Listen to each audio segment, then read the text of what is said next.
नमस्कार। चीन के साथ सीमा पर तनाव के बीच भारत के लिए एक बहुत बड़ी राहत की खबर है। खबर यह है कि चीन का बेल्ट एंड रोड प्रोजेक्ट अब लड़खड़ाता हुआ दिख रहा है और ऐसा लगता है कि ये प्रोजेक्ट अब फिलहाल ठप है, इस पर काम रुक गया है। इसकी खास वजह यह है कि जिस तरह से कोरोना वायरस फैला चीन से, दुनिया में माहौल खराब हुआ, चीन का लोग विरोध करने लगे। चीन को आज दुनिया के ज़्यादातर देश हिकारत की नज़र से देखते हैं। तो चीन के खिलाफ दुनिया भर में जो माहौल बना, इसके अलावा चीन की जिस तरह से अर्थव्यवस्था पर भी असर पड़ा, उसकी वजह से ये बेल्ट एंड रोड प्रोजेक्ट अब फिलहाल इस पर काम ठप है। अभी फिलहाल ये जो रोड है, मैं आपको बताता हूँ, 2013 में इसकी शुरुआत हुई थी। दरअसल पाकिस्तान के पूर्व प्रधानमंत्री मियां मोहम्मद नवाज शरीफ और चीन के जो पूर्व राष्ट्रपति थे, उनके उस वक्त ये समझौता हुआ था और इसमें जो शर्तें थी वो ऐसी गुप्त शर्तें थी जिसके बारे में केवल पाकिस्तान सरकार जानती है, वहाँ की खुफिया एजेंसी जानती है और दुनिया को नहीं मालूम। इसमें पाकिस्तान के किसी बड़े से बड़े अधिकारी को भी ये नहीं मालूम, वहाँ के मीडिया तक को ये नहीं मालूम है कि बेल्ट एंड रोड प्रोजेक्ट में पाकिस्तान और चाइना के बीच क्या समझौता हुआ।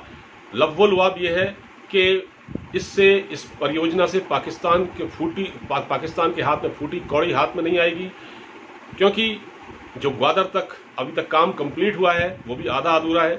उसमें भी अभी जो नफ़ा है वो पाकिस्तान को नहीं हो रहा है, वो ज़्यादा फ़ायदा जो हो रहा है वो चाइना उठा रहा है। अगर उसमें 10 रुपये चाइना कमाता है तो 1 रुपये उसमें पाकिस्तान को मिलता है। लेकिन अब ये बेल्ट एंड रोड प्रोजेक्ट बीच में ही ठप हो गया है। इसका भारी विरोध हो रहा था। जैसे आपको मालूम है कि बलूचिस्तान लिबरेशन आर्मी ने कराची स्टॉक एक्सचेंज पर हमला किया हाल ही में, इसमें 4-5 लोग मारे गए।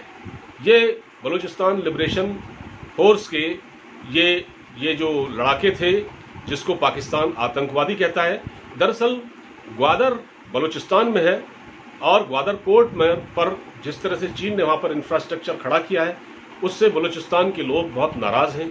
वो मानते हैं कि उनके हितों की अनदेखी हो रही है। यहाँ से जो गैस के जो भंडार हैं उसका पाकिस्तान सरकार फ़ायदा उठाती है और हमें कुछ नहीं मिलता। और दूसरी ओर चीन को इस पूरे इलाके में कब्जा करने की छूट है। तो इसके खिलाफ लंबे समय से वो लोग संघर्ष कर रहे हैं। एक तो ये है। दूसरा ये है कि जो वर्तमान में जो दुनिया भर में जो हालात बने हैं, उसकी वजह से बेल्ट एंड रोड जो प्रोजेक्ट है वो बिल्कुल ठप हो गया है। 138 देश इस बेल्ट एंड रोड प्रोजेक्ट में शामिल हैं। हालांकि इसमें से कुछ देश अब हाथ खींचने के चक्कर में हैं, क्योंकि उनको समझ में आ चुका है कि ये हमारे फ़ायदे का सौदा नहीं है। इसके बहाने चीन जिन देशों से ये प्रोजेक्ट ये रोड गुजरेगी, वहाँ चीन अपना इंफ्रास्ट्रक्चर और अपना मिलिट्री बेस तैयार करेगा, ताकि वक्त पड़ने पर इन देशों को डराया धमकाया जा सके और इनको गुलाम बनाकर इन पर कब्जा किया जा सके। ये कमज़ोर देश है, इसमें कुछ मिडिल ईस्ट के देश हैं।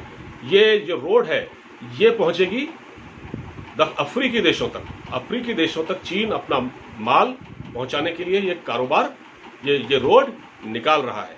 और सबसे बड़ी बात यह है, जब ये निर्माण शुरू हुआ तो भारत ने इस पर ऐतराज़ जताया था, क्योंकि ये पाकिस्तान ऑक्यूपाइड कश्मीर से होकर गुजर रहा है, जो कि भारत का हिस्सा है।